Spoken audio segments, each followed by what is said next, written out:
প্রায় 3 ঘন্টা তল্লাশি চালিয়েছে ইডি আধিকারিকরা। শাহজাহান শেখের বাড়ি থেকে কি উদ্ধার করেছে সব বিস্তারিত জানাবো। আপনারা দেখছেন top Barasat news YouTube channel. সাত সকালেই সরবেরিয়ার বেতাজ বাদশাহ শেখ শাহজাহানের বাড়িতে পৌঁছে যায় ইডি আধিকারিকের একটি দল। 125 জন কেন্দ্রীয় বাহিনী জওয়ান নিয়ে হাজির হন তারা। দুটি তালা ভেঙে শেখ শাহজাহানের বাড়ির ভেতরে ঢোকেন তদন্তকারী ইডি আধিকারিকরা। প্রায় 3 ঘন্টা পার হয়ে গেলেও তল্লাশি চালিয়ে গেছে টানা। তারপরে কিছু হাতে পায়নি এমনটা সূত্রে জানা যাচ্ছে ইডি আধিকারিকরা। তবে থামতে রাজি নন তদন্তকারী সংস্থা ইডি আধিকারিকরা। তছনছ করে তল্লাশি চালিয়েছে তারা। শেখ শাহজাহানের বাড়িতে আলমারি খুঁজে কোনো গুরুত্বপূর্ণ নথি পাননি।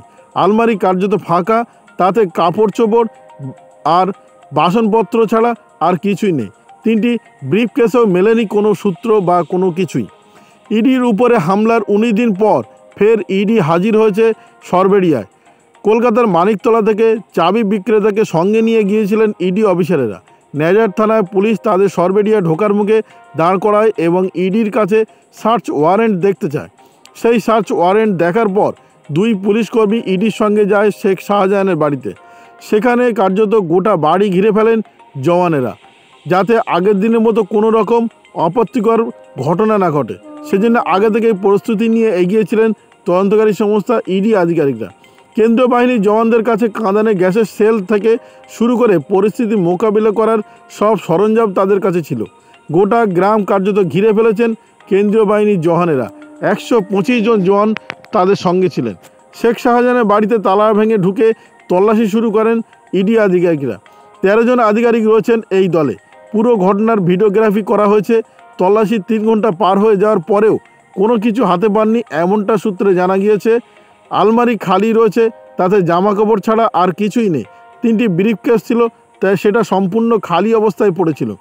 তদন্তকারীদের দাবি বাড়ির লোকেরা যাওয়ার সময় সব গুরুত্বপূর্ণ নথি সঙ্গে নিয়ে গিয়েছেন।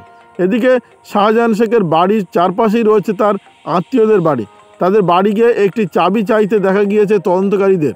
কী সেই চাবি তা স্পষ্ট করে কোনো কিছুই বোঝা যায়নি। এখনও তল্লাশি জারি রেখেছিল, তবে দুপুর 3টের পরে তল্লাশি বন্ধ করে তারা বেরিয়ে যান। এদিকে এই নিয়ে শুরু হয়ে গিয়েছে শাসক বিরোধী জোর তরজা। দিলীপ ঘোষ অভিযোগ করেছে শাসক দল এবং রাজ্য সরকার চাইছেন শাহজাহান শেখকে বাঁচাতে। শাহজাহান শেখের মতো বড় ক্রিমিনালকে আড়াল করে রাখছে রাজ্য সরকার, আর ইডি চাইছে তাকে ধরতে। সে কারণেই তারা এবার কোমর কষে নেমেছে। 19 দিন পর শেখ শাহজাহান বাড়িতে তথ্য প্রমাণ সহ লোপাট হয়ে গিয়েছে এমনটা মনে করছেন তারা।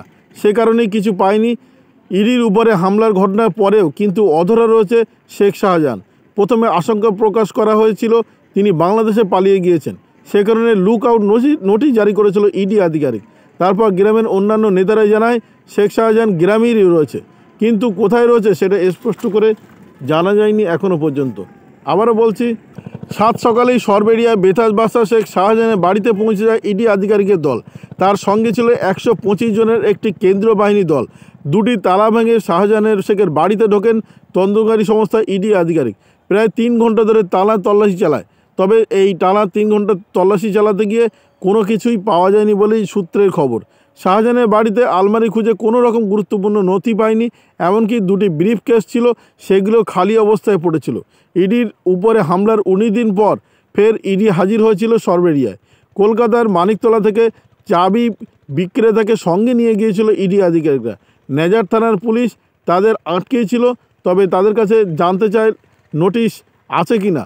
তবে তারা নোটিশ দেখাতে পারলে তবেই তাদেরকে 2 পুলিশকর্মীর সঙ্গে নিয়ে তাদের শেখ শাহজাহানের বাড়িতে যাওয়া হয়। সেখানে কার্যত গোটা বাড়ি ঘিরে ফেলেন কেন্দ্রীয় তদন্তকারী সংস্থা। তবে এখনও পর্যন্ত কিছুই পায়নি ইডি আধিকারিকরা। কেন্দ্রীয় বাহিনীর জওয়ানদের কাছে কাঁদানে গ্যাসের সেল থেকে শুরু করে সমস্ত রকমের পরিস্থিতি সামাল দেওয়ার মতো বা সরঞ্জাম তাদের কাছে ছিল। শেখ শাহজাহান শেখের বাড়িতে তালা ভেঙে ঢুকে তল্লাশি শুরু করেন ইডি আধিকারিক। 13 জন আধিকারিক রয়েছেন এই দলে। পুরো ঘটনার ভিডিওগ্রাফি করা হয়েছে। তল্লাশির 3 ঘন্টা পরও এখনও পর্যন্ত তেমন কিছু পাই বিভিন্ন সূত্রে এটাই জানা গিয়েছে। ভিডিওটি আপনার কোনো প্রকারের উপকারে লেগে থাকে অবশ্যই লাইক, কমেন্ট, শেয়ার করবেন। সেই সঙ্গে চ্যানেলটি সাবস্ক্রাইব করার অনুরোধ রইল। সবাই ভালো থাকবেন, সুস্থ থাকবেন।